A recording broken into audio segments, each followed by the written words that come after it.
Our last presentation tonight comes in the team category, as now we honor our men's basketball team from 1975 and 76. During a nomadic period from 1921 to 1969, our men's basketball team won basketball league titles as members of the Little Ten Conference, the Minnesota Northern Teachers College Conference, and the Minnesota State College Conference, and the Northern Intercollegiate Conference. Quite a group there. But it wasn't until the 1975-76 season when the school claimed its first championship in the vaunted North Central Conference. A 15-year gap existed between league titles for Mankato State, and what made this championship so satisfying was that the program had finished last the year before in a league that included the likes of the University of North Dakota, North Dakota State, the University of South Dakota, and South Dakota State.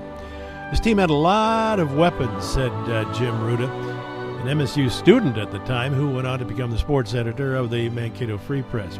I've watched MSU basketball off and on for more than 40 years, and I believe Elisha McSweeney is still the best player to ever come through the program. He could take over a game with his scoring and rebounding like no other.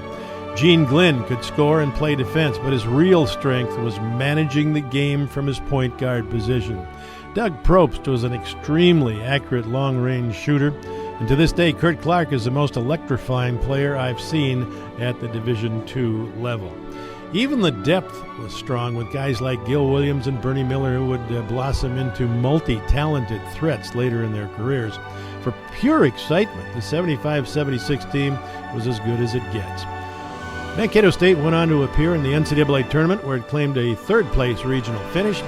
Besides a staff that included head coach Butch Raymond, along with assistants Jerry Bodelson and Gary Sales, the roster included Curt Clark, Tom Fix, Gene Glynn, Elisha McSweeney, Bernie Miller, Mark Olson, Mark Ostergaard, Doug Probst, Terry Seeman, Ross Swanson, Gilbert Williams, Jeff Winter, and Gene Zachow. Tonight, gentlemen, you walk together again.